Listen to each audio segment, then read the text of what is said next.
Hello everybody! Today we are going to the Mycenaean sites of Tiryns and Mycenae. We're going to go look at some archaeological sites. We get to go see the place with the lions at the gate, which is exciting. So we'll see how this day goes today.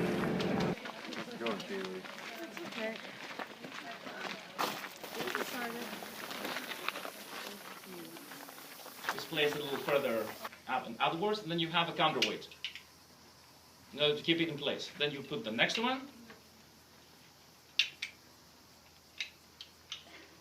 and this way can have as many courses as you want, having the counter balance block on the side.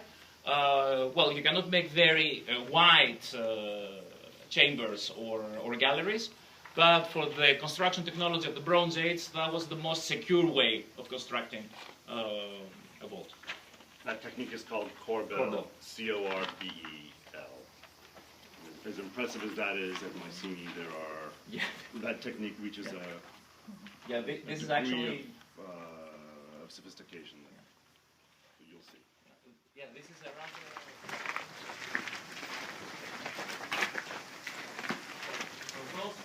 We're coming from the countryside. That was in the and then enter through another gateway into the main portion of the home.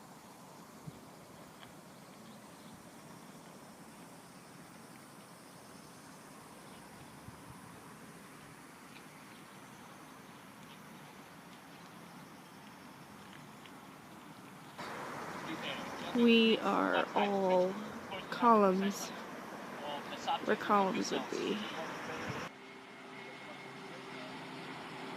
Storing products, incoming and outgoing products, manufacturers, the workshops controlled by the palace, or the agricultural products, the surplus that was used as another way of promoting Your 12th century BC. Okay. Late Bronze Age, Late Bronze Age, Late Bronze Age, Late Bronze Age. But Bill, when I say you also double as the 12th century BC, and so stand here. Late Bronze Age, Late Bronze Age, 13th century. Late Bronze Age and 12th century, so you will double. Just to screw it. So, I want the 12th centuries BC to sit down.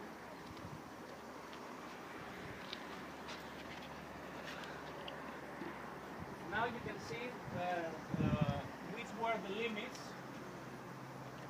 of the 13th century BC palace. The door, the two columns.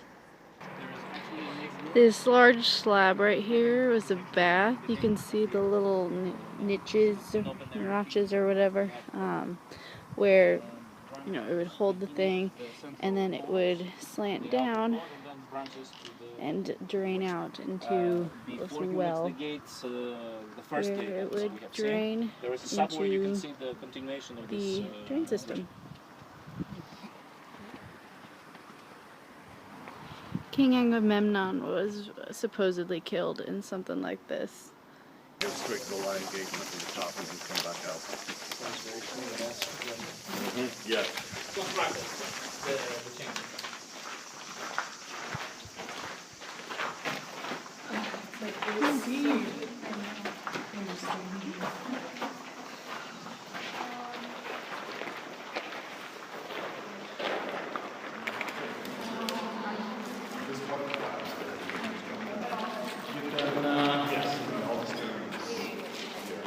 All the uppermost courses are reconstructed. The acoustics in here are very interesting.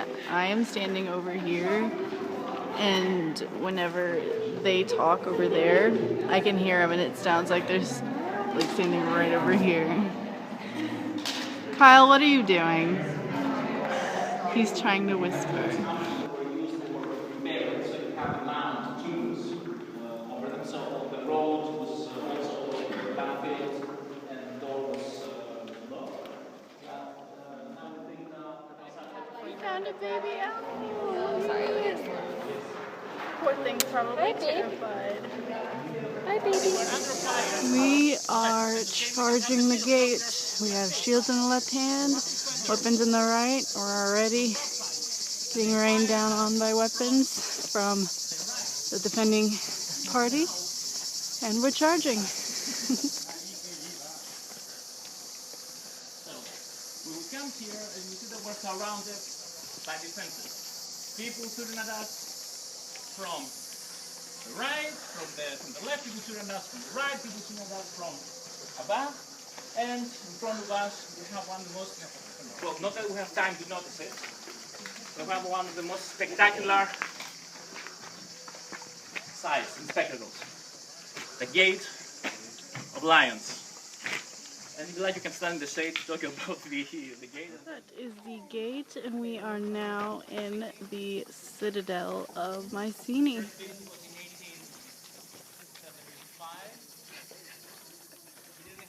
Have you seen that episode of Spring? We are hiking up to the very top, and this view is just absolutely amazing. Agamemnon, let's use that name, or let's say use the generic term Wanax.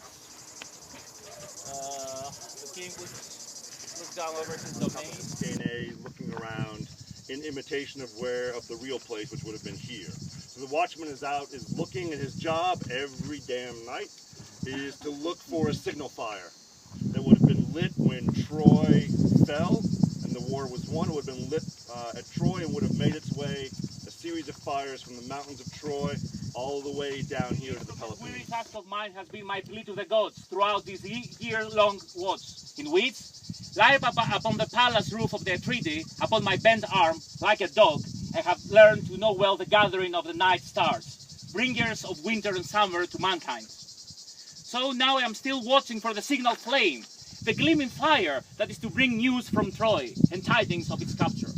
For thus commands my queen, woman in passionate heart and man in strength of purpose. And whenever I make here my bed, restless and done with dew and unvisited by dreams, for instead of sleep, fear stands ever by my side, so that I cannot close my eyelids fast in sleep. And whenever I care to sing or hum, then my tears start forth, as I bewail the fortunes of this house of ours, not ordered for the best as in days gone by.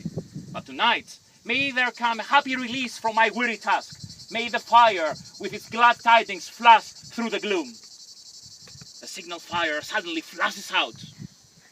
Oh, welcome you blaze in the night, a light as if of day, you harbinger of many a choral dance in Argos, in thanksgiving for this glad event.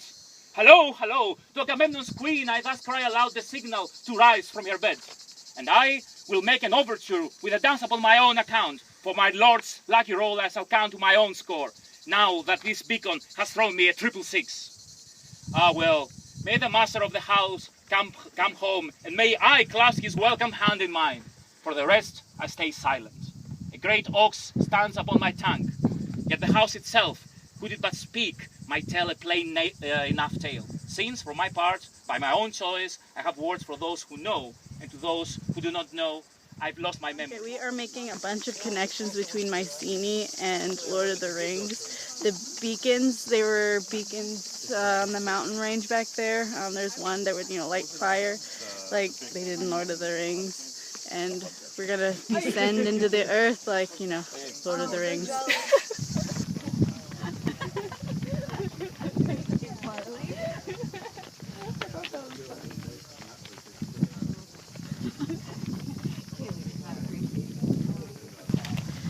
So the way to get to the underground is closed, so we are going to sneak in there, like 6 at a time. So we are descending into the bowels of the earth.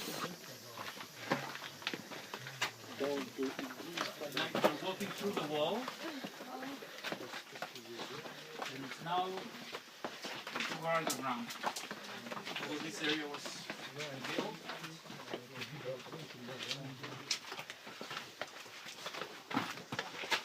Ooh. Oh my god. It's getting very dark in here. Yeah, all these mosquitoes. Yeah, I don't want to. So, You see the, so that's the first stretch. Then it turns down. It turns around the corner and goes down to another, let's see, 9 meters. Very steep step.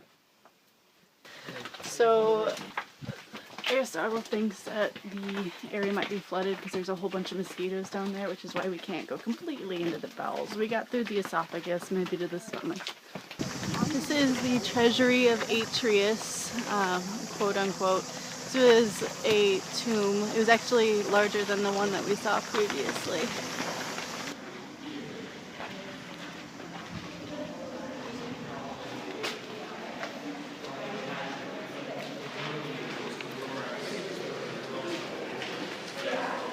Shepherds use this to take shelter in, and you can see the smoke on the walls.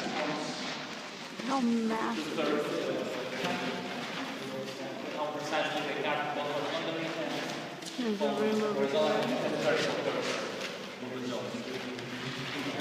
Guess where we are again? Oh. Am I blowing in my nose? Yeah.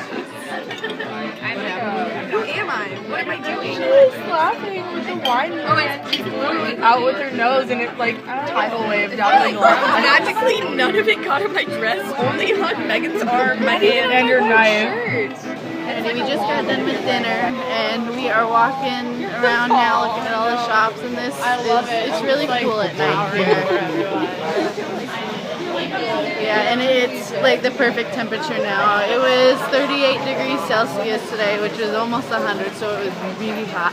But it's cool now, so it's good.